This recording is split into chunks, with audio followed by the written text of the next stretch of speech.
বৰ্তমান সময়ত সমগ্ৰ বিশ্বত যি কৰোনা ভাইৰাছৰ সংহাৰে বিভিন্ন দেশৰ অৰ্থনীতি মুখিমূৰ কৰি পেলাইছে ঠিক সেইদৰে ভাৰতবৰ্ষ আৰু অসমৰো অৰ্থনীতিত যথেষ্ট প্ৰভাৱ পৰিছে আমি এটা সৰু উদ্যোগ এটা আচাৰ আৰু বিভিন্ন ধৰণৰ খাদ্য সংশোধন কৰোঁ আমাৰ নামটো হৈছে টিএনছ ফুড আমি অসমীয়া ঘৰুৱা আচাৰ ব্ৰেণ্ডতে কামখিনি কৰি আছোঁ কিন্তু যোৱা বিগত দুমাহ কৰোনাৰ বাবে যি লকডাউন কৰি ৰখা হৈছে তাৰ ফলত আমাৰ ব্যৱসায় সম্পূৰ্ণৰূপে মন্দা হৈ পৰিছে আমাৰ কোনো ধৰণৰ বজাৰ নোহোৱা হৈ পৰাৰ ফলত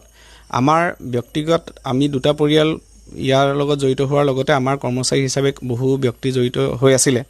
তেখেতসকলক আমি আমাৰ আয়ৰ উৎস নোহোৱা হৈ যোৱাৰ কাৰণে আমি তেওঁলোকক আমাৰ ইয়াত কৰ্মী হিচাপে ৰাখিব পৰা নাই আমাক যিসকলে কেঁচামাল দিছিল তেওঁলোকৰ পৰাও আমি যি হাৰত আগতে কেঁচামাল লৈছিলোঁ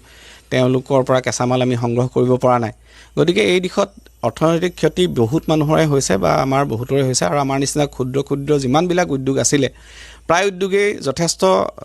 উদ্যোগৰ ওপৰত মাধমাৰ পৰিছে গতিকে আমি আশা কৰিম যে কেন্দ্ৰীয় চৰকাৰ আৰু অসম চৰকাৰে এনেধৰণৰ ক্ষুদ্ৰ উদ্যোগবিলাকৰ প্ৰতি সদয় দৃষ্টি ৰাখি ঋণৰ পৰিৱৰ্তে কিছু আৰ্থিক অনুদান আগবঢ়াই এই উদ্যোগসমূহ জীয়াই ৰাখিবলৈ যাতে চৰকাৰে এক ব্যৱস্থা লয়